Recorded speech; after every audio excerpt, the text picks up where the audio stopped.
Pemirsa, 23 tersangka teroris yang ditangkap di Lampung tiba di Bandara Soekarno-Hatta, Tangerang, Banten. Tersangka teroris yang dipindahkan diantaranya Z alias AS yang merupakan DPO Bom Bali tahun 2002 yang juga merupakan salah satu tokoh pendiri Al-Jamaah Al-Islamiyah atau JI.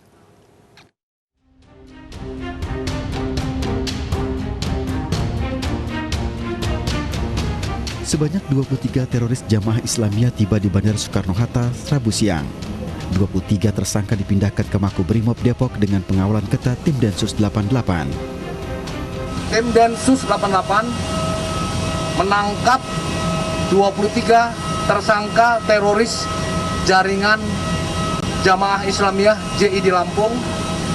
Dari 23 tersangka yang diamankan, ada 2 tersangka yang merupakan DPU Polri. Yang pertama adalah Zulkarnain yang merupakan DPO selama 18 tahun. Kemudian satu lagi Upik Lawanga. Kami jelaskan, Upik Lawanga merupakan anggota JI yang mempunyai keahlian dalam pembuatan senjata dan pembuatan bom, dan terlibat teror seperti bom Tentena, bom Gor Poso, bom Pasar Sentral, dan rangkaian tindakan teror lainnya pada tahun 2004 hingga tahun 2006. 23 tersangka teroris dipindahkan dari rutan Makobrimob Polda Lampung di kawasan Rawa Laut, Pahoman, Bandar Lampung. Beberapa tersangka teroris yang dipindahkan diantaranya Z alias AS yang merupakan DPO Bom Bali 2002 yang juga merupakan salah satu tokoh pendiri Al-Jamaah Al-Islamiyah atau JI. Selain itu, pelaku bom malam Natal pada tahun 2000 di Gereja Katedral Jakarta dan gereja di Medan, pelaku bom Bali tahun 2002, bom JW Marriott, Mega Kuningan Jakarta tahun 2003, bom Krubes Australia tahun 2004, dan kerusuhan Ambon dan Poso. Para tersangka teroris ditangkap karena berpotensi berkontribusi dalam perencanaan tindak pidana teror. Mereka dibawa ke Makobrimob Kelapa II untuk penanganan lebih lanjut. Tim Liputan iNews melaporkan. Satu dari 23 teroris yang dipindah dari Lampung hari ini adalah Zulkarnain. Sempat luput dari kejaran polisi selama 18 tahun, perencana bom Bali 1 ini ditangkap di Lampung Timur, Lampung.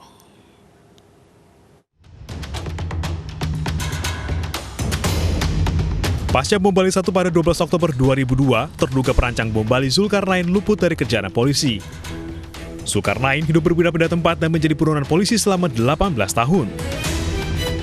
Warga asal Sragen, Jawa Tengah ini adalah alumni pertama pelatihan militer Afghanistan tahun 1987 sampai 1999. Selain bom Bali 1, ia juga merupakan otak di balik bom Bali 2, bom Krubes Australia, dan bom JW Marriott.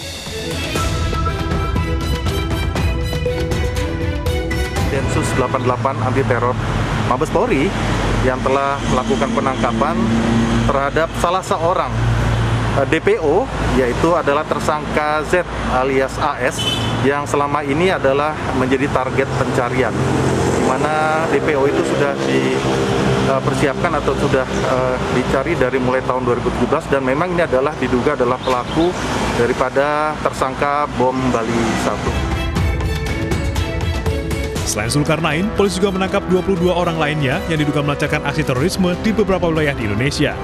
Penahanan seluruh terduga dipindah ke Makobrimob Kelapa II Depok, Jawa Barat untuk pengembangan penyidikan. Tim Liputan iNews melaporkan. Pemirsa, Gubernur Jawa Barat Ridwan Kamil meminta Menko Polhukam Mahfud MD ikut bertanggung jawab atas kerumunan pasca kepulangan Rizik Syihab.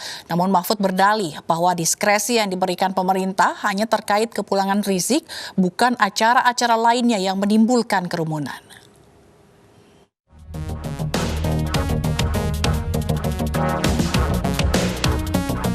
Gubernur Jawa Barat Ridwan Kamil dimintai keterangan di Polda Jawa Barat terkait kerumunan pendukung pimpinan Rizik Syihab di Megabendung, Jawa Barat. Usai memberikan keterangan kepada penyidik, Ridwan Kamil memberikan pernyataan bahwa kasus kerumunan di Cengkareng, Petamburan, dan Megabendung diawali pernyataan Menko Polhukam Mahfud MD yang memberikan izin penjemputan pimpinan FPI Rizik Syihab.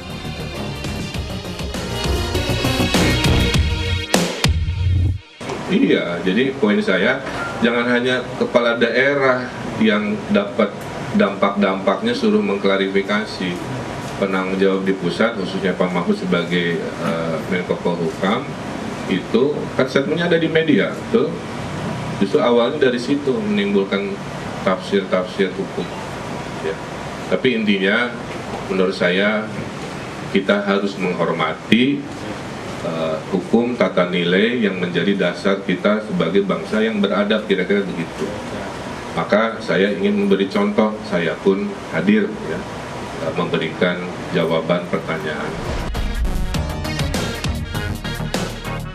Mahfud MD pun menanggapi pernyataan Ridwan Kamil melalui akun Twitternya.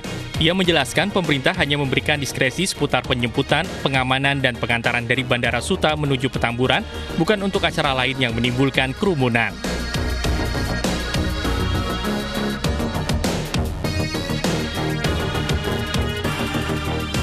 November 2020 lalu, Menko Polhukam mengeluarkan pernyataan mengizinkan pendukung Rizik Syihab untuk menjemput saat tiba di tanah air, asalkan dengan tertib dan tidak menimbulkan kerusakan.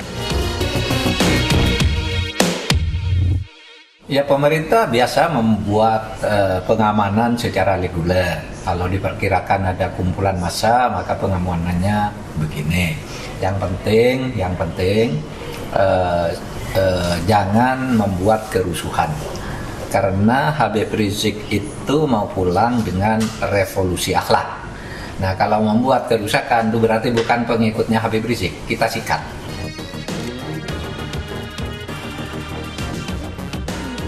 Dalam pemeriksaan kali ini bukan hanya Gubernur Jawa Barat Ridwan Kamil yang dimintai keterangan oleh polisi. Pihak FPI juga diperiksa oleh penyidik Polda Jawa Barat.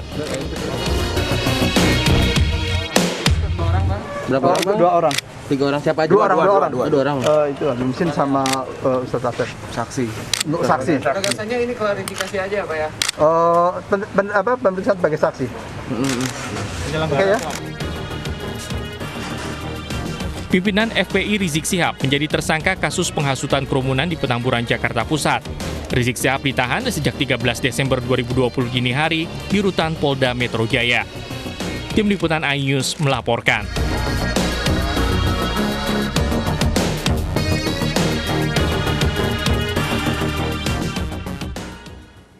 Polisi menggelar rekonstruksi kasus mutilasi di Bekasi, Jawa Barat. Aidis Malam akan kembali dengan informasi selengkapnya.